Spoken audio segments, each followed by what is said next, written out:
Hello YouTube, Elmas, the show off here, and I have for you guys today a really good and very close, actually as close as you can ever get in a battle, really, an OU battle.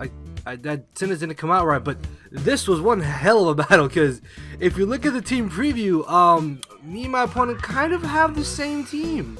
So of course, if you guys do enjoy this video, make sure to hit the like button down below. One like can definitely go a long way, and I want you guys to leave a comment.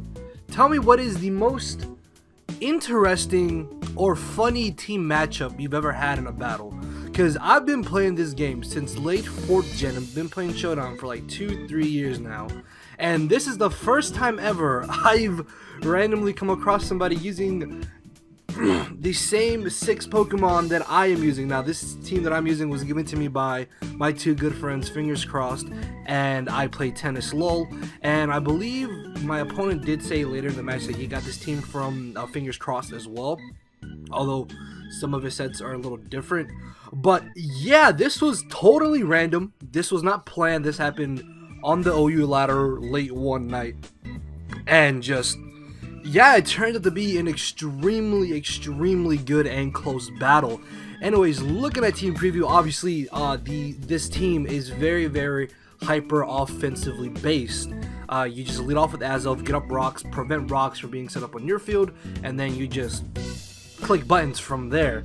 So going into this battle, the biggest threats I saw on my opponent's team were going to be that Keldeo and that Kieran Black, because Kieran Black gets a free kill pretty much, and then Keldeo just about does as well, unless he locks himself in the Hydro Pump and I switch into my own Kieran Black, and vice versa. So yeah, Kieran Black and Keldeo were the 2 biggest threats on my team and his team. So yeah, let's get into the battle. So expecting him to lead off with the Azov, I'm actually going to lead off with my Scarfed Excadrill, but he ends up leading off with the Keldeo. I'm guessing maybe he thought I would lead off with Excadrill, expecting him to lead off with Azov, that way he could counter my lead, because even though I am Scarfed, yes, I do outspeed Keldeo, but I don't think I knock him out with a neutral Earthquake, not to mention that he has Thunderous and Azov that he can easily switch into that will not be affected by the Earthquake. So what I'm going to do is actually switch into my Azov, because this is Focus Sash Azov, so I can live any one hit and then hopefully go for my rocks or go for the explosion.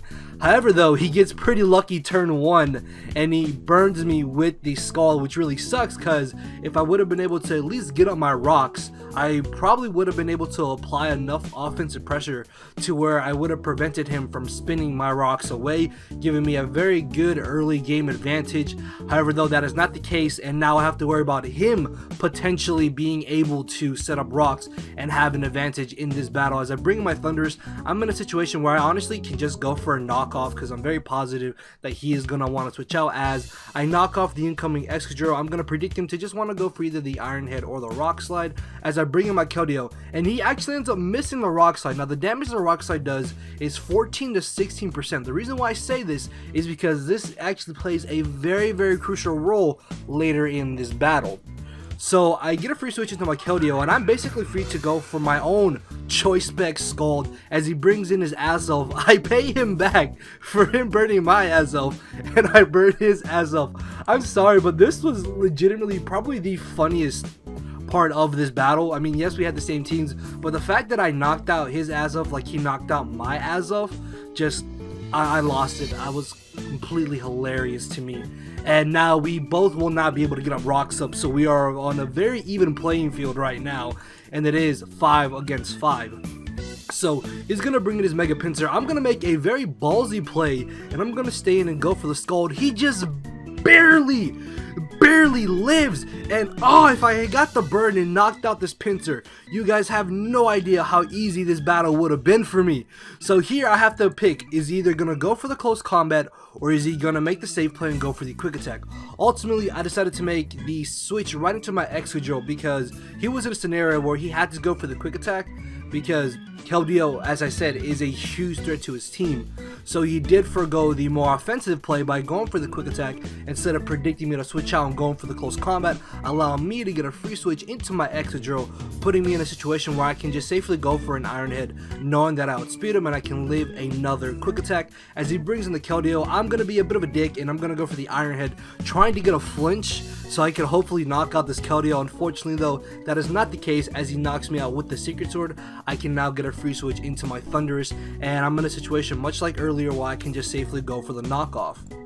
So it turns out that his Kieran Black actually has the Assault Vest. My Kieran Black actually has a Life Orb. I'm not sure if he had an updated version of the team or a earlier version of the team, but yeah, I found it odd that he did have Assault Vest, because I know some people are running Assault Vest Kieran to be able to switch into Greninja. This battle was a few days before Greninja actually got banned, but I knock off the Assault Vest. I have no move in my arsenal that will be able to knock out the Kieran at the amount of HP that he is at, so I'm going to be forced to sack something on my team, because it is very, very obvious that he's going to want to go for the outrage, because if you look at my team, nothing switches in. So by sacking off my Kieran Black, I get a free switch into my Keldeo, allowing me to now be able to go for the Secret Sword and in return knock out the Kieran Black. So I am down, unfortunately, as he brings in the Pinsir. This is where the Rock Slide miss matters, because as you see there, I live on 15%. Now, as I mentioned earlier, the damage output of Scarfed Excadrill's Rock Slide to Keldeo is between 14 to 16%. So this crit, the miss might have actually mattered and kind of been game changing. Then again, there was a possibility that he could have got that 14%. So at that point, it would have been down to the damage rolls. However though, because he did miss the Rock Slide, I was able to take this quick attack, and in return I will be able to knock out the Pinsir, which is really great because that's one less thing I have to worry about. As he brings in the Thundurus, I'm going to be forced to just fodder off my Keldeo because I have nothing to switch in to this Thundurus, as I am down 2 to 3 again, as he's going to bring in his Excadrill. And unfortunately for me, Jolly Pinsir does not outspeed Jolly Excadrill. If you are for some reason not informed, even if I did Mega Evolve, I wouldn't get my speed of Mega Pinsir this turn. I would get it the following turn. So I'm in a situation where I have to hope and pray that he does not flinch me with the Rock Slide, because if he does flinch me with the Rock Slide, then the battle could basically be over, because I doubt that my Thundurus will be able to knock out the Excadrill with knockoff at the amount of HP that he is at. So I'm going to stay in, hope that I don't get flinched. Thankfully, I do not get flinched, and I'm going to be able to knock him out with the close combat. Also, Mega Pinsir is part Flying type, which is why I also did a Mega Evolve, because it's only 2 times super effective to Pinsir, as where it would be 4 times super effective to Mega Pinsir. So here, I'm going to Mega Evolve, going to go for the Quick Attack, just to get off as much damage as I could. Now, if you're wondering why I Mega Evolved the Quick Attack, even though I do have the Aerialate ability, after Aerialate and Stab, Quick Attack from Mega Pinsir is actually stronger from neutral, normal Quick Attack from regular Pinsir, if you get what I'm trying to say. But he goes for the knockoff, and I live on 1%. Now, I don't know if this was actually completely crucial or game changing, but the fact that I lived is very good for me, because now I guarantee that whatever move my Thundurus wants to go for will be able to knock him out, as he's forced to go for the Volt Switch, because that most likely is the only electric type stab that he does have. He is not going to bring in the Keldeo. Obviously, Keldeo is spec, so I will be able to easily outspeed him, knock him out with the Thunderbolt, and it potentially comes down to a speed tie. So I get rather unlucky and I lose the speed tie, but I live on 9. I'm gonna be able to go for the Thunderbolt, but because I have Life Orb, I knock myself out, and the game said that I won, but I look at this more like a draw, because we had the same team, had almost similar deaths, and then in the end it came out to be a tie. This is probably the most interesting, kind of funny, crazy battle that I've ever had, and I definitely had a lot of fun battling it, because it's not very often that you run into somebody who's using the exact same team that you are on the ladder unless you like plan it out with your friends. You're like, oh, I'll use this team, use the same team, and just it was a really good battle in my opinion. It was very awesome getting to showcase this very fun team, and the fact that it ended up in a draw was just completely awesome in my opinion.